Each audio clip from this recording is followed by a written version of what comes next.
him for taking up space in a Western festival. I don't even want him taking up space in an Arab festival, bro. We started this podcast ripping Muhammad Ramadan, and we're going to end the calendar year ripping Muhammad Ramadan. I want us to stop making these weird reggaeton light, like surface level pop song trends. Like, let's end that. Yeah, I think Misha'al Tamer's sample of Baba Fan was a lazy sample. Shut up and sit down.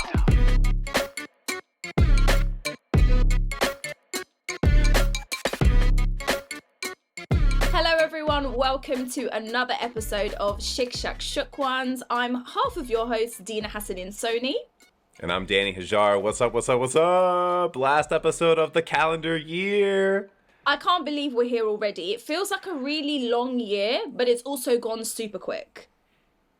That's life. That's a life metaphor. Slap that on a mug. That's life. I love that song. On a separate note, because it is the last episode of the year, we think that we should recap, take a look back from January all the way to December, our favourite songs, our favourite EPs and albums, artists that surprised us. So we're going to be going through quite a long list. We do want to put out a disclaimer though, just to let everyone know that this isn't like an exhaustive list. It's impossible to fit in everything in the time that we have, but it's just some standout music that Danny and I have really, really liked. We may not agree, we may not have the exact same list, but we think it's really good to recap and just appreciate all the artists and what work they've pushed out this year. 100%. So don't get mad. This is not definitive. This is not exhaustive. We love a lot more people than we're going to be able to mention on this episode. But before we dive into it, because we are going to try and be as organised as possible, which I know can be difficult when I'm on the pod because I'm like... You're great! I'm all over the gaff. But before I start, Danny, what song have you got on repeat this week? This week? Yeah. Okay. There is one. It's Kendrick Lamar's Hey Now. I've had that on repeat. I love that energy, just like the bravado. It's fun to dance to. Just him coming into that song being like, hey now, say now, all up on oh my God, I love that. Like, I love that energy. I'm here for it. That's the energy I'm feeling. You know why? Because I'm feeling a little XP this week. Extra pissed. Anyway. I love that. Also, can I just say that we're not allowed to say that man's name in this house because we have a really, really big Drake fan, my husband, so you're not allowed to say that man's name, so don't mention him anymore. Listen, I know he's in mourning, so you gotta... He's in mourning. What about you, Deana? What are you listening to this week? You're going to be angry at me. Don't say Muhammad Ramadan. Nah, man. Muhammad Ramadan jumped on a remix of Joanna, you know, the song that came out, was it 2018 now, Danny? Joanna by Afrobeat. Yeah, so 7 years ago. He's jumped on and he's done a remix. It's called Taurus, and he's like, Ana Borgutor, yes for sure, Ana Mabashitor, and now it's like engraved. And it started off as, let me listen to why this collaboration's happened, but it's now, it's a problem. Because I actually love Muhammad Ramadan, and you know I do.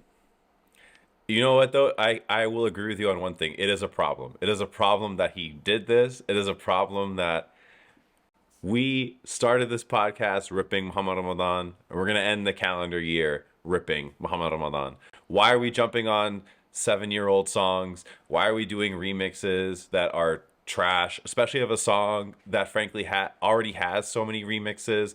Is this all for his Coachella set in 2025, just so he has something to perform for people who have no idea who he is? I mean, this is wild. At least pick a song that's a little bit more modern, man. Come on. No, dude, no. You went too far. You know what's funny, like I agreed with you with Arabi. I didn't like that song, but I've told you I am a hardcore Muhammad Ramadan fan. I can't explain it. My family don't understand it, but it is what it is. But this song is catchy, but I also love Joanna. That song is like one of my favorites because I do love a dance. So I think I've been sucked in. That song is great. But then in 2018, when it came out, there were also so many remixes that came out in the years subsequent, right? Like there was one with Osuna, there was one with French Montana. And then for a remix like this to come out 7 years later where the fundamental song doesn't really change, right? It's just adding a verse from Muhammad Ramadan. I mean, if you're going to do that, I disagree with this approach in general, but if you're gonna do this, like pick a song from Thames, pick a song from Tyla, pick a song from literally anyone, King Promise, Charlie Pop, anybody that like came out with an album this year that does Afro pop. You know what I mean? Like this is Yeah, but I wild. think you need to think about like not every artist is gonna jump on a track for a bag. Like sometimes it has to make sense. I mean, I'm speculating. I'm just saying because it's very random. But for me, I do agree with you. It's probably a Coachella play so that people can come to the stage and be like, oh. But anyway, moving on swiftly, we are going to be recapping 2024 as a year full of music, the ups, the downs, our favorites. And I guess we should start our favorite songs, Danny. I know you have hundreds, so you can start. I have too many because I think you and I consumed far too much music. Yeah. I want to start with just what was my summer anthem. Like I could not escape the song even if I wanted to. Dana Harani's Ana, produced by Slayman Damien. Shout out to him who made the theme song to our podcast. But that song is just a hell of an earworm. And she had a remix that was in Spanish. And it was cool. It was smooth. It was everything, man. I loved that song this year. That was a good song. I'm gonna start with that one. Love that. And that was your summer bop. That was my summer bop. Yeah, it was one of my most streamed songs, apparently. So For me, if I have to pick my summer bop, probably I don't know if that even came out in the summer, but I'm going to say one song that I really streamed way too much this year, Afroto Kibda, which translates to liver. Also, for those that don't know how much Egyptians love a kibda sandwich, he's literally in the video making a kibda sandwich. I love Afroto. I always love his kind of tempo and I love his energy. So for me, I loved kibda. It was on repeat. I also find it really funny that a whole song has been dedicated to liver. And obviously there's subliminals, but still, kibda. that was great. That's That was great. good. That's a pretty good. He had a pretty good album this year too. Yeah. I love Afroto. And I know he's Egyptian before you start accusing me of being biased, but It's he's okay. very, I started with Lebanese artists. You started with an Egyptian artist. Like we gotta rep our people, I'm right? loyal. Oh man. All right. This next song is called Khaif by my guy Nabil. This dude is Iraqi. He's doing grunge in Arabic, and it's groundbreaking stuff. It's personal. It's deeply vulnerable. It's melodic. It has the spirit of Kurt Cobain all throughout, and I gotta give this guy a shout out. That song was really really good. I think he's also super brave for trying genres that aren't typically explored in the region. So I think that's like one extra layer on top of that song too. 100%. 100%. One song I absolutely loved is Mahboul Ana by Lazaro. The video is sensational. They're like wearing pajamas and they look like they've escaped a mental asylum, but it's basically about someone who has gone crazy over his obsession for a girl. And I don't think there's anything more Arab than literally the way men are like, you make me crazy. It's such a regular line, such a regular theme to explore, but the song is an absolute bop. It just puts you in a good mood. You dance along to it. So that's definitely one of my faves as well. I love that. I love that. All right. All right. All right. I got to shout out Amut Ana by Marwan Musa because sampling Sabah is something else. I It know. was really good. Really good. He put out some stuff this year that was very introspective and incredibly vulnerable. And obviously, some of it had to do with things going on in his life personally, but it was some of his best work, I think, in a while. I think, sorry to jump on this because this is one of my tracks as well. I really love it when the new generation sample classics by the old generation, but pay respect to the original rather than just like stripping it completely of its identity or kind of like doing a really lazy sample. So I have to like give him his props for that. I'm not going to mention any names about lazy samples, but that was Can really, I? I mean, if you want to, go for it. Yeah, I think Misha'al Tamer's sample of Baba Fan was a lazy sample. I'm sorry. That was a sample. I'm so sorry. And it's literally nothing against him. This is my own vendetta against this song. Baba Finn is literally my kryptonite. I hear it and I become Hulk. which is very fitting because I'm wearing green right now. I hate the song. I hate the fact that in my family for a good 10 years, no one could call anyone without being like, Baba Finn. So when I heard that, and it was such a weird, slowed down, like, it was weird. Like, for me, I just didn't get it. And I think it's probably because what I associate Baba Finn with and how he made the track work, it was just very random for me. But He's yeah. a talented artist. I don't really know what was going on there, to Yeah. be honest with you. Yeah, I don't know. I would be remiss if I didn't mention this song. I don't know. This just felt vibey. It had like a West Coast thing to it. It had a nice saxophone intro. 6 Stars by Vargas was really just fun. I don't know. That felt like a fun track to me. He's a really dope Moroccan rapper. Yeah, I really like that song. I don't think he did too much this year, but that was one that stuck out to me. Love that. My next favorite track is Qumbilt el-Gil, Hassan Shakush and Hameda Magdi. I'm sorry, but being described as the bomb of a generation is something I aspire to. All right. Well, speaking of bops, since we got to talk about some bops here, Soul King's Otra was just a bop and a half. Okay? It is something to interpolate Don Omar and really make it your own. And that's exactly what Soul King did. And that song was just fun. It was just pure fun, frankly. Yeah, I love him. We both had this on our list, El Grande Toto, Diplomatico. I don't even know if I've said that right. You had that. I didn't have that on my list. Oh. It's a good Well, song. It's a good song. Let me clarify my before people are like, "Oh, he's a Toto hater." No. I love No. I love Grande Toto. Shout out to him, man. He was on my list. I love that song as well. Dina, why don't you rattle off some other favorite songs, and then I'll Okay. rattle off some favorite songs, and then we Perfect. can talk about some other stuff. Awesome. Let's do so my other tracks. I'm really sorry if I forget anyone, but Nadina Ruby Calm Down was one of my favorites. Lil Easy featuring Sido Simba Taka, that was a bop. And to change the whole theme, something that really hit me this year was Nouri, Changing Your Name. She's a Syrian artist, such a powerful vocal, almost feels gospel. And she came out with a song called Changing Your Name, and it's all about her finding her faith and her purpose in life. And it was just such a beautiful song. It is in English, but sensational artist. Like, if you don't know Nouri, get on that because she's awesome. Love that, man. All right, I'm gonna rattle off a few for you. You ready? This is Sudanese rapper Rana, who had this song called Eji, and it was really, really, really good. I loved that one. A lot of like good energy to it. Faluka and Nadine had a great collab with Wavy in Brooklyn. I really like that, just neo soul sort of vibe to it.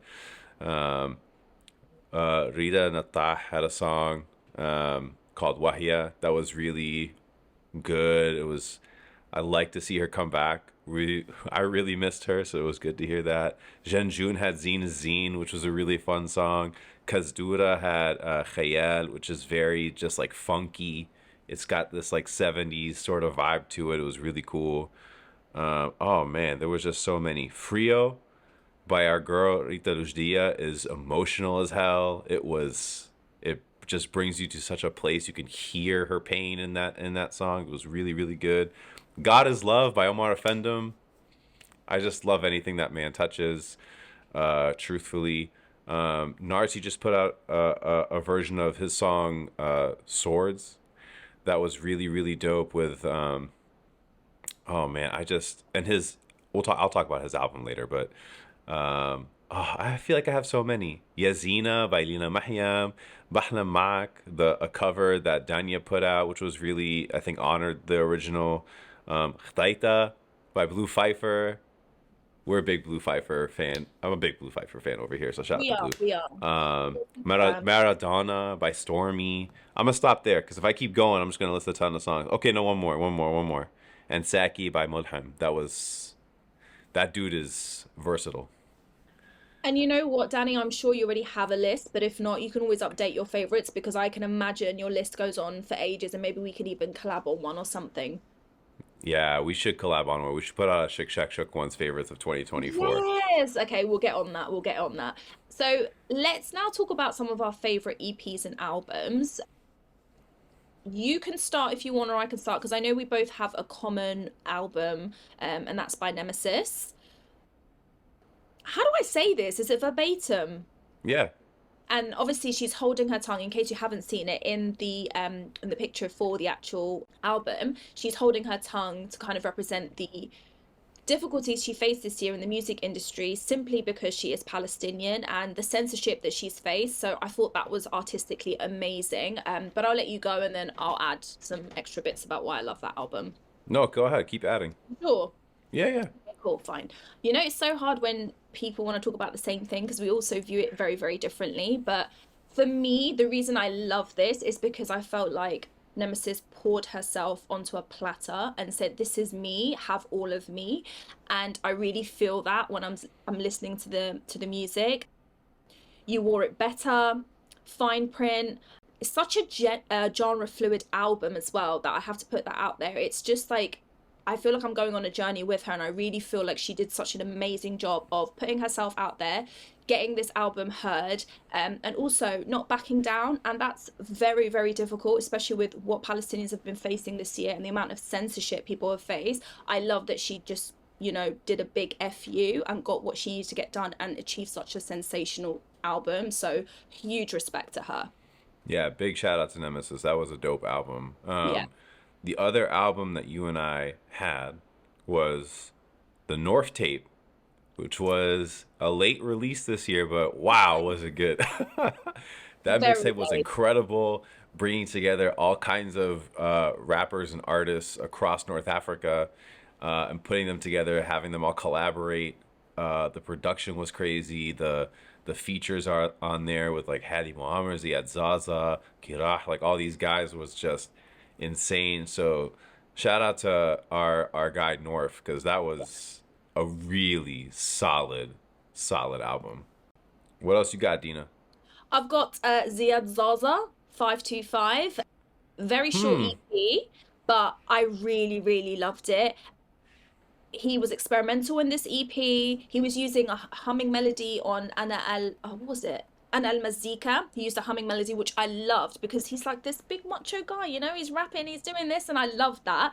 Also, I love the blend. Honestly, if you listen to it, it's a really short EP. I just love the blend, and it was very like aggressive spoken word too, which I really liked from him. So yeah, Ziad Zaza is up there. Interesting. Okay. I'm happy for you. Why are you happy with me? Did you not I'm like it, or happy. have you not I'm heard it? happy. I'm happy that you're happy when you listen to that EP. Let me Okay, put it. you didn't like it. I had different expectations, Okay, so what were I'm your curious to see what he does in 2025. fine? We don't always agree, guys. It's not No, we always don't always agree, and that's okay. Yeah, that's okay. This is a good next thing. one. All right. My album of the year, by far, and this was released, I think, sometime in February, I want to say. So it set the bar for me for the rest of the year, and I thought maybe another album would come out and overtake it, and in my opinion, I don't think anything else did. And it was Iceberg by Stormy. That album, top to bottom, is incredible. It's very thoughtful. It showcases his sort of versatility throughout the different genres and subgenres of rap and hip hop.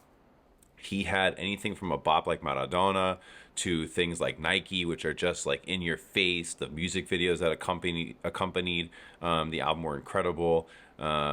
He had a track called Joya with Mira May that was like just very, I don't know, I really like that one too. Had a lot of like bravado to it. So shout out to Stormy, man, because that album I know took a while, um, and I know it was thoughtful, and it was a hell of an album. One we might have in common, I think, came out in September, is Manel, Arabian Mm, Heartbreak.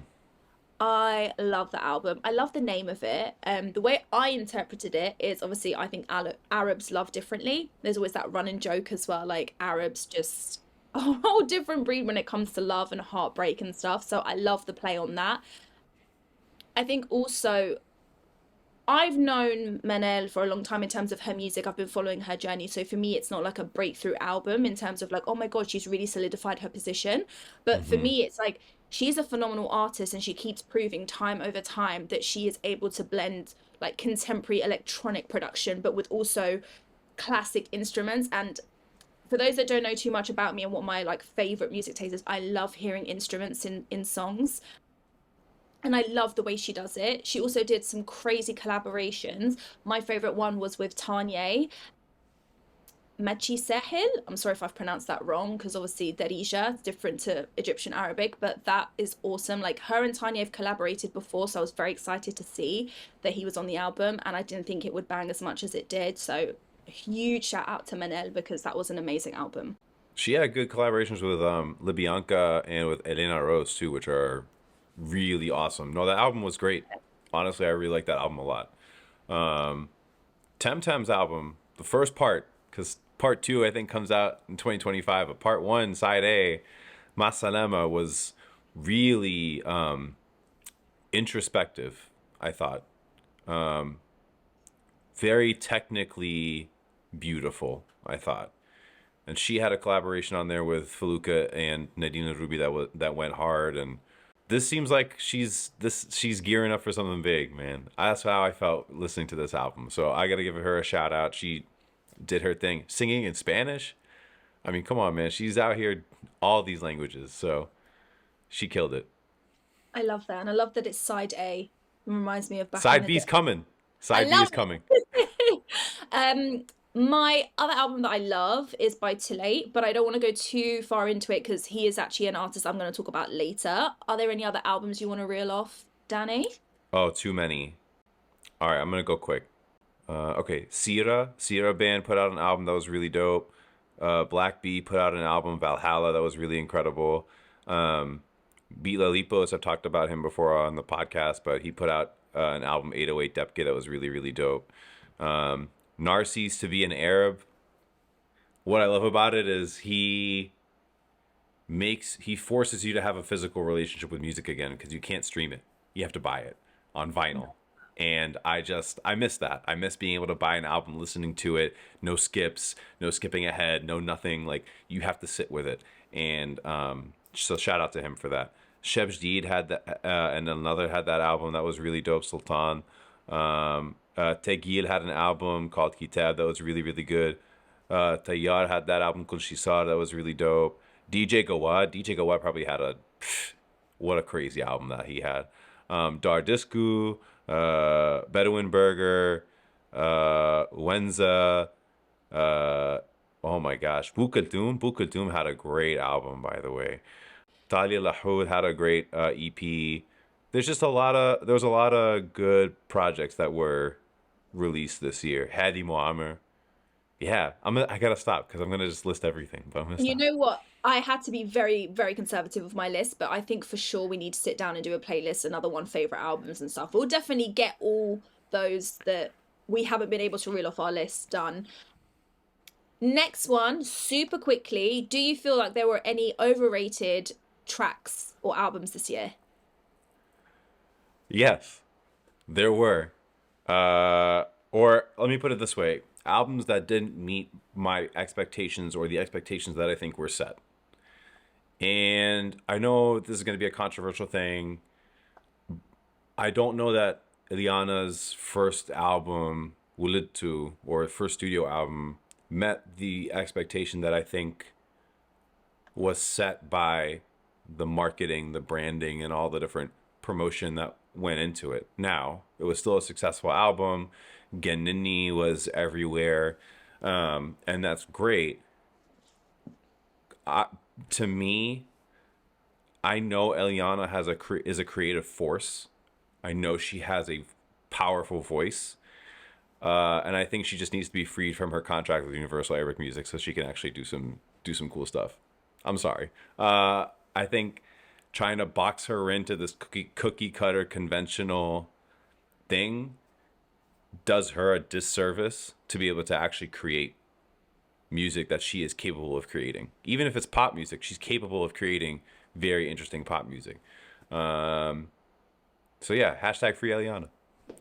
I think actually you mentioned a track that I will agree with, Ganini. I did check on Instagram, sorry, TikTok, because obviously with TikTok and the way music is streamed now, it's crazy how viral a song can go. But it's usually just listening to like the first 20 seconds. It's not actually a reflection of the actual song and how it's been taken in. But Ganini was used almost on 77,000 videos on TikTok, which is amazing. I mean, great for going viral, but I couldn't tell you the rest of that song because I only know a very specific part because it's all I heard. But I do feel like that wasn't, in my opinion, shouldn't have been up in the Billboard Awards in the category for Best Egyptian Song. That's the only thing that had me perplexed. Danny, you told me about that, and I was like, that sounded crazy to me because she's not Egyptian. Singing in an Egyptian dialect doesn't like actually make an Egyptian song. That was the only thing that I was perplexed about. But yeah, I think the whole awards had me perplexed. I'll leave it at that. yeah. Moving on swiftly. Underrated. Any underrated tracks or albums of the year? Oh, underrated. Yes, Mudhem put out a lot of singles that were underrated. This guy is very versatile. He's a Saudi artist. He does R&B. He does pop. He had a collab with Reina Khoury that was really, really beautiful. I think he's flying under the radar. I hope that he finds a way to break through in 2025. But I do think that he was really underrated. Um, Look, I think Samara, the Tunisian rapper, was I is love underrated. him. He He's this amazing. this dude puts out, or maybe underappreciated if not underrated, but putting out songs constantly. Put out an album this year. Um, I really like his energy, and I want to hear more of that. I want to hear him mentioned in sort of the pantheon of who we talk about when we talk about rappers from the region. He had a collab with El Grande Toto on Toto's latest mixtape that came out. So yeah, shout out to him. Can I just say something on the point of Samara? He has created one of my favorite songs ever. So forget the year, obviously, we're talking about the year now, but just on a side note, Nsitu Linsini is one of my favorite songs Mm. ever. So he is honestly like crazy good. And if you haven't heard of him, definitely check him out. You won't be disappointed.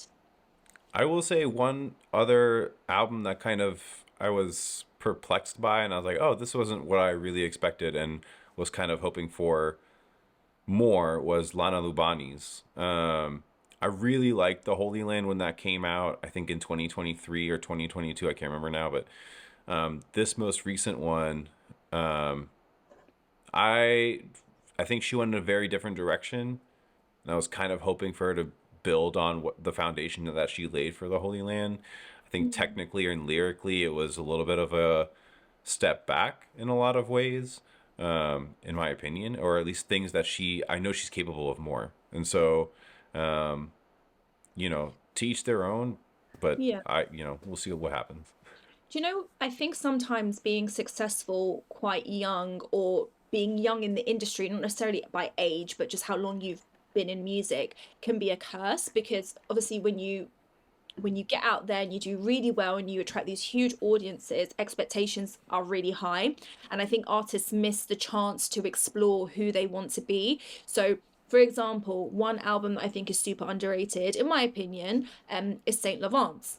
Mm, And I can tell you now, bearing in mind, I used to watch him back when he used to post things on YouTube and was wearing his pink fluffy bucket hat. He has grown so much since the first time I saw him perform in London to when I saw him perform a couple of weeks ago in Manchester. He was incredible. His music that on that album is nothing like I expected. I'll be honest. I didn't expect mm, the use of instruments. I didn't expect the right influence. I didn't expect him to show us growth in that way. So I think he's done amazingly. I think sometimes for other artists, they're not quite sure how to evolve when they already have such a really, really big following, you know? Sometimes it's harder to explore what you want to do. So I understand what you mean about Lana mm, Lovin. mm. One other artist that I thought flew under the radar or didn't get the appreciation that she deserved was Taffy. She's an incredible rapper. I thought she had a couple of songs this year that were really that pushed rap forward, I think, and I think pushed her forward. Um, I'm curious to see how she builds on that in 2025, but The output that she had this year, personally, I thought was pretty interesting. She was also on Rapshera this year. So just Yeah, there you not go. that yeah, but she's amazing. And honestly, I said this years ago when I had my radio show. I was like, I feel like she's gonna be the Nicki Minaj of Egypt. Like she's honestly so good. I Mm. really, really, really, really Nikki, respect her. really? Can we pick? Yeah, Come on, don't man. you dare respect Nicki. Move along. Don't even. We're not even Nikki gonna doesn't respect anybody else, man. hey, Come on, sir, good sir. Next song, Megan, next Team album, Megan. next album or Oh song. man. Underrated. Montiago, I thought was didn't get the same appreciation that I think his peers got. Montiago is a Sudanese rapper that, again, had a good output this year. Jumped on a couple tracks with a couple other artists. I want to see him break through a little bit more in 2025. I want to see him get to that spot, and I think he can. Honestly, I think he's that talented. Amazing. I think one track that I think fell under the radar, and I think it's also a reflection of the way music is distributed now. It's about visuals, you celebrate it one day, then people move on to the next thing, which is such a shame. But disclaimer, apologies if I pronounce this wrong. Berbil Blues, they're a French Moroccan quartet, and they released a song. It was called Amma, and visuals were great. Obviously, it's not just about visuals, it's about the music. But what I love is that they infused Morocco's traditional Gnawa music, and they did it in such a gorgeous way. It's honestly so cool. They're holding like electric guitars, they're doing their thing, but also I can just feel the Gnawa music all the way through, and that was such a gorgeous track. And they put it out there to talk about like pressures that women face, sexism. And I know sometimes it feels like that's overdone because a lot of strong women are coming forward and talking, but honestly, the track is amazing. And I feel like that fell under the radar. So definitely check them out. They were brilliant. The song was great. Do you know who was an artist that really surprised you? And it could be a Um, good surprise or a bad surprise. okay, Wiggs surprised me because I feel like he disappeared this year. I feel like he had a lot of Mm. momentum, and I feel I was more surprised than where's he gone? At one point, I was even like, had my wall and I was like my detective wall. I was like, is Wiggs too late? And then because I was like, Oh no. I couldn't believe he obviously he's not, but I was like, I can't believe he's just kind of disappeared. So that was a shock for me. I'm also shocked at Muhammad Ramadan, both musically and politically. I'm very disappointed that he decided to do an advert with Coca-Cola, given everything that's happening. I thought that was crazy. And also, I'm surprised that he made it onto Coachella. I'll be honest, like I'm one of his biggest fans, but I'm very surprised that he got there. So that art, he surprised me, and in a good way. So I'm not super negative. Marwan Pablo really surprised me this year. Marwan Pablo brands himself as the godfather of rap in Egypt, and I love the way he's been experimenting this year. I really, really respect that. As I said earlier, sometimes when you've established yourself, it's harder to veer away from what's done well for you in the past. I also saw him perform, I think it was with Red Bull Music recently, and he performed all his songs to a live orchestra, which was amazing. You wouldn't think rap artists are going to be on there with a huge orchestra, and it was just so good. So yeah, Marwan Pablo surprised me in a very good way this year. Muhammad Ramadan got his spot at Coachella thanks to securing the bag with Universal Arabic Music and all of their connections. So But it's you know nice. what? Yes. To interrupt you, what I will say is, as we discussed with Alia on a recent episode about critiquing our community, good for him for taking up space in a Western festival. So, good for him. It's good that someone else is there. I don't even want him taking up space in an Arab festival, bro. I love I'm Muhammad just playing. I'm Ramadan. just playing. I'm just playing. I'm just playing. It's all good. I Um, love Bum Bum. Bum Bum was fun. Anyway, artist that surprised me, Zayn, man. Zayn surprised me in the best in a way. good way. I knew Zayn was special. I didn't know that she was going to break through like this. To be fair, like I didn't realize how special. Maybe I underappreciated her specialness. But like to come and do this with do a performance with Color Studios, to then release very deep songs like Bali, and to come out with this just Palestinian anthem, Asli Ana, and it's so beautifully written and so beautifully produced. Shout out to Nasser, man, because he produced that. But just the way that she honored the culture, the people, her home, the music video with all of its different references to Stunning. Palestinian, art and history and all that. I cannot wait to see what happens in 2025 for her. She's just really something. I think you're right. Zayn is very special. And sometimes like in different generations, you have different artists that just command a room. There's something about her voice that when I hear it, I kind of stop and listen. And I think that's such a special gift. She's got such a beautiful voice, and the way she expresses herself through her music is honestly magic. Like, she always gives me goosebumps. Asli Anna gave me goosebumps. And I know we didn't agree about this, but I feel like that process wasn't appreciated as much as it should have. I mean, I know it got a lot of coverage, but I don't think people realize how freaking amazing not only the song was, but the actual video itself. It's like a mini movie. It's like a digital archive. It's like history. It's like, we were here, this is what it is, rather than what we're seeing of people trying to rewrite history. Like, honestly, I think that was like art masterpiece. And to be clear, the only reason why we disagree is not because I thought it got a lot of appreciation, but I'm with you in the sense of it could get more appreciation. Like, it could always get more appreciation for how thoughtful it was. But once again, I think that's the problem with the way we consume music and the way social media is. We see one thing, we celebrate it, we move on to the next. Unfortunately, we're all very like, that's been programmed into us. What's next? What's next? Speaking of what's next, I love that. Go on. Speaking of what's next. who was your breakthrough artist of 2024? Talat, aka Too Bruh, Late. you gotta stop doing that. Too Late was my breakthrough, and I'll tell you why. He crept up on me. I didn't like. I just woke up one day and it was like, oh my god, everyone's talking about Too Late, and I was like, oh okay. I love that he broke through in his region. I have so much respect for that. That he's toppled over into other regions as well. So he's not a diaspora artist. I don't know who he is, but I love the way that he grew in Egypt and had such a huge fan base. Even when Salem was on their podcast from Enremi, she was telling us about his ridiculous numbers in the region. And I have a lot of respect for that, for people that are like that are growing in their communities as well, and then moving into the diaspora communities, because obviously from where I live, I see the other version. So it was so refreshing to see an artist below, very nostalgic music as well, in a nice modern way. So it was a surprise to me. I didn't have him on my radar, so that was definitely my breakthrough artist of the year. What were some of your favorite collaborations? I'm going to reel these off. So we will also make a playlist. I think we've got so many playlists. We got to make a playlist on Yeah, all digital streaming platforms. Love that. One collab I loved was Distinct and Dafina Zakiri. I'm sorry if I pronounce your name wrong.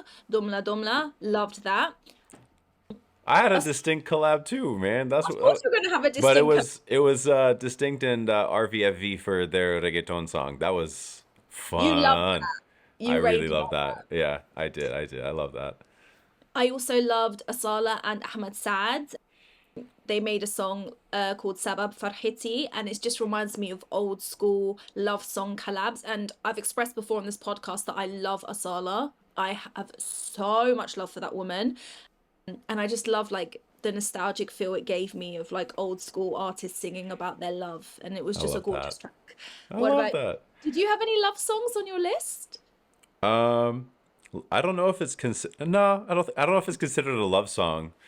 But I really actually liked Sebdaliza and Eliana for their song Good Torture.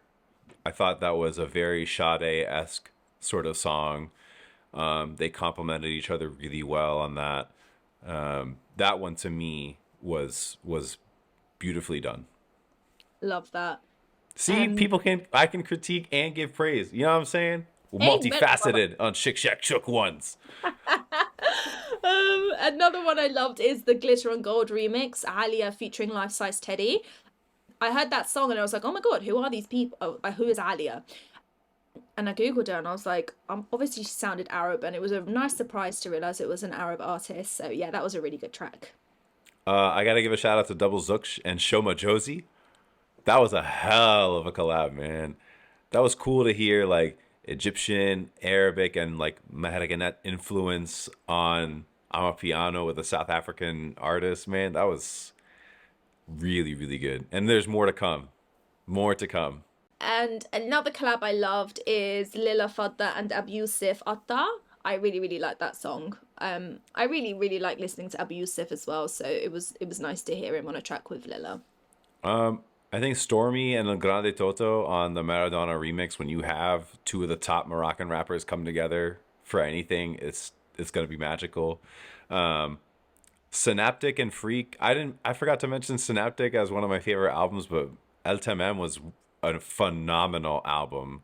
And I'm so sorry I didn't mention this earlier in the podcast, but that collaboration in particular was really good. They're two of the best MCs, I think, in our region. So shout out to that collab. To show our listeners that we are multifaceted people and that we listen to things that aren't just by Arab artists or Middle Eastern, North African artists. Deana, tell me what your favorite non-Arabic, a song that wasn't performed by a Middle Eastern, North African, or diaspora artist that you really enjoyed this year. Okay, I love Tem's new album this year. I loved CK's Emotions album, and I loved Kalani, especially the After Hours Lumilla remix. That was one of my most played tracks. Sorry. What about you? I love that. I really liked Kendrick's Year in general. Oh my God, I'm sorry to your husband, but I love Kendrick's Year in general. GNX was a great just cap off to that, I thought. I really liked Rauw Alejandro's Cosa Nuestra album. Very, very incredible top to bottom. Just his versatility with a bunch of genres was really cool. I Don't Know had a great album called Bravado and Intimo that was really, really cool. Just like good, rap, just pure rap. You know what I'm saying? Like, I love that album. Tommy Richmond, Devil is a Lie. That song is funky. Shout out to Virginia, because that's where he's from. I really like that a lot. Gary Clark Jr. with his song Maktub. That was really good, written by a good friend of mine, Saman. So shout out to Saman. I gotta mention that song. It was really, really good, man. Doechii. Arab. Yeah, he's Palestinian. Cheating. That's cheating. No, that's not cheating, man. He did you gotta listen to it. Maktub is really good. Doechii had, come on, an incredible album. My non-Arabic album of the year, Doechii.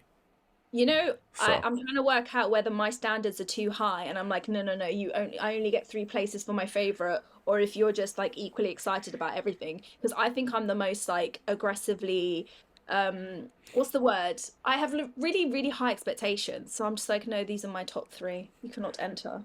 I wish I was like that, honestly. You know why I'm not like that is because I'm so deeply afraid of somebody DMing me being like, you didn't mention my album, and I'm like, and I hate when people get mad at me for stupid stuff like that, because I like music. I consume far too much music.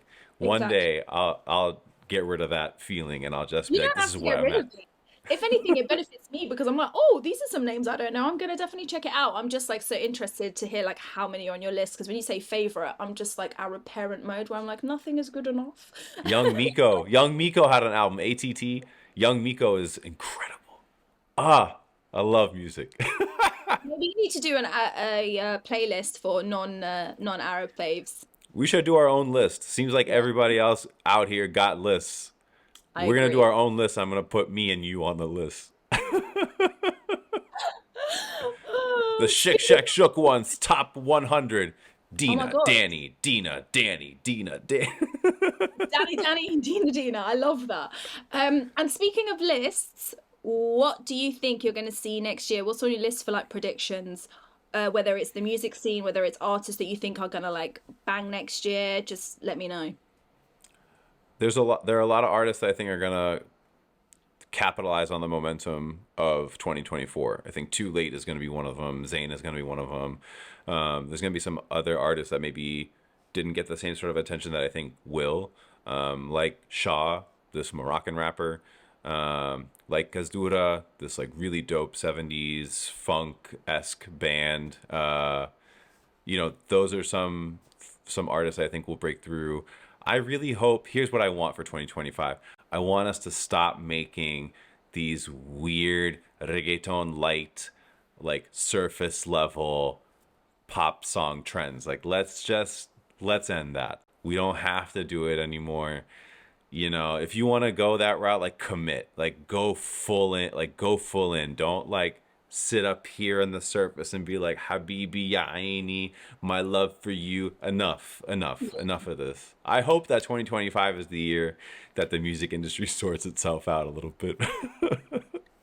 I hope that 2025 is the year that artists realize that just because it worked for one artist doesn't mean you have to change your identity.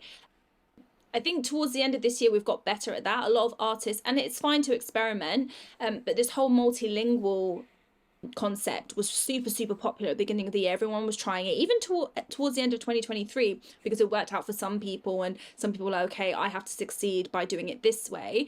So I'm hoping next year is going to be the year of people really believing in themselves and trusting the process. I know it's so difficult. I couldn't even imagine putting my art out there, like putting my music out there and trying to be accepted or understood. So I really hope that next year is the year of artists just embracing who they are and the art that they want to do rather than what they think is going to sell. I hope next year that we get some real Arabic music journalism and not this like fake branded stuff. Anyway.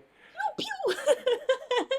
Thank you so much for listening to our end of year recap on Shik Shak Shook Ones. We still have a lot more episodes coming this season. And as always, if you like the episode, share it, tell your friend, tell your cousin, comment, and get involved in the conversation. Yeah, and remember, don't message me, message Gina. Have a happy 2025, y'all.